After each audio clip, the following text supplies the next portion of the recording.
In the far northern woods, where winters stayed longer than memories, there once stood a tiny place called Redwood Village, quiet, warm, and wrapped in the scent of pine. Life there moved gently, like the slow swing of a porch lantern in the evening wind. Among the people of Redwood lived a craftsman named Ellis Ward. His hands were steady, his eyes calm, and he had a gift that the whole town depended on. He repaired clocks.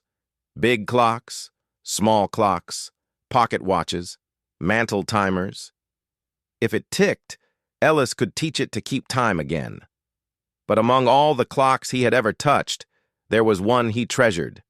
The tall wooden timekeeper standing in the center of the village square. Its chimes were soft and warm, echoing at sunrise and sunset. Children grew up with that sound. Travelers recognized the village by it. For nearly 70 years, that clock had been Redwood's heartbeat. Then came the winter that changed everything. The storms were harsher than any before. Roads froze. Animals hid. And one night, the great village clock fell silent. No chime, no heartbeat. The people gathered around it, breath rising in the icy air. Someone whispered, "If Ellis can't fix it, nobody can." Ellis stepped forward, brushing snow off the wooden frame.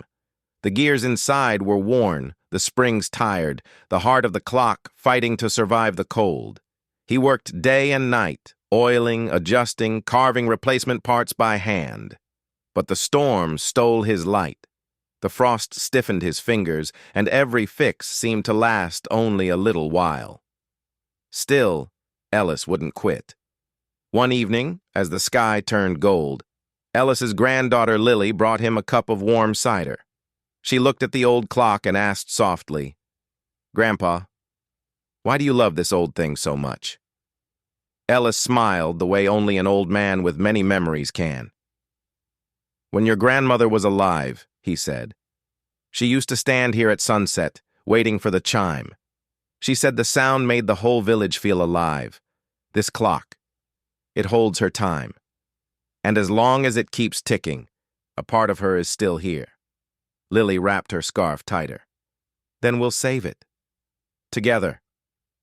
For the first time in months, Ellis felt hope rise inside him. They worked as a team, Lily holding lanterns, Ellis guiding her small hands to fit the new gears. Neighbors brought blankets, tools, even old metal scraps that Ellis could melt and shape. Winter softened. The village warmed not because of the weather, but because everyone had gathered around something they loved. Finally, on a quiet morning, Ellis placed the last piece inside the heart of the clock. His hands trembled, not from the cold, but from the weight of the moment. He wound the key. The people held their breath. A click, a whir, a soft, struggling tick.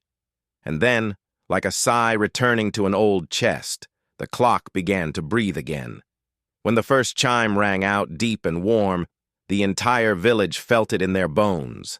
Some cried, some laughed, and Ellis closed his eyes, hearing not just a sound, but a memory. Lily hugged him tightly. "We did it, Grandpa."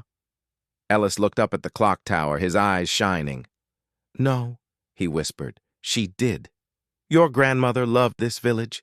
She kept it alive. I just kept her time." For years after, every visitor who passed through Redwood Village noticed how the great clock still chimed with a gentle, almost human warmth. They never knew the story behind it, how an old man, a little girl, and a village full of love brought time back to life. But the people of Redwood knew. And every sunset, Ellis could be found sitting quietly on a wooden bench, listening to the chime echo across the snow-dusted roofs, as if someone he loved was saying goodnight.